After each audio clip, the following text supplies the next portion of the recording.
คณะบริหารงานสหพันธ์แม่หญิงนครไกรสอนพรหมวิหารได้จัดพิธีปาฐกถาวันแม่หญิงสากลครบรอบ115 ปี8 มีนา 1910 8 มีนา 2025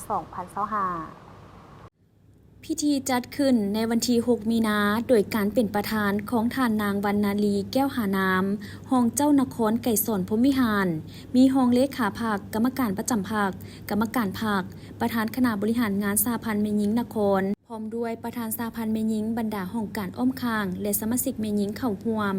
ท่านนางวรรณาลีแก้วหาน้ำ ได้ขึ้นปาฐกถาเนื่องในโอกาส พิธีเฉลิมฉลองวันแม่หญิงสากล ซึ่งท่านได้ยกให้เห็นถึงความสำคัญของวันที่ 8 มีนา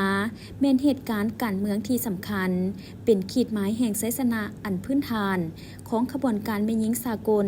ในการต่อสู้ทวงเอาสิทธิผลประโยชน์อันชอบธรรมให้แก่แม่หญิงสาวผู้ออกแรงงานในทั่วโลก เป็นวันระลึกถึงการต่อสู้ของแม่หญิงเพื่อปลดปล่อยตนเองและทวงให้มีสิทธิเสมอภาคประชาธิปไตยคือกันกับผู้ชายทวงให้พวกนายทุนแก้ไขชีวิตการเป็นอยู่ภายใต้คำขวัญ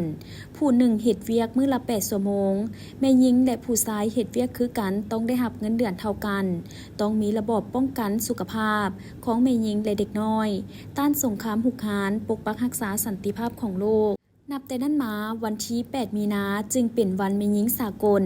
นอกนั้นท่านยังได้แสดงความย่องยอสมเสยต่อการเติบใหญ่ขยายตัวของสหพันธ์แม่หญิงลาวทั่วประเทศโดยเฉพาะสหพันธ์แม่หญิงนครไกรสอนพรหมวิหารและเรียกร้องจงเอาใจใส่สืบต่อเคลื่อนไหวตามพระราชบทบาทของตนด้วยความรับผิดชอบสูงสุมสติปัญญาของตนเข้าในหน้าที่เวียกงานให้มีความเข้มแข็งถือผลประโยชน์ส่วนรวมเป็นโกกเพื่อประกอบส่วนเข้าในการสร้างขบวนการปกปักรักษาและสร้างสาพัฒนาประเทศชาติโอกาสเดียวกันนี้ก็ยังได้มีกิจกรรมเต้นแอโรบิกที่เดินห้องว่าการนครเพื่อเป็นการสร้างขบวนการหัดแน่นความสามัคคีระหว่างบรรดาห้องการบ้านขึ้นไปเรื่อยๆ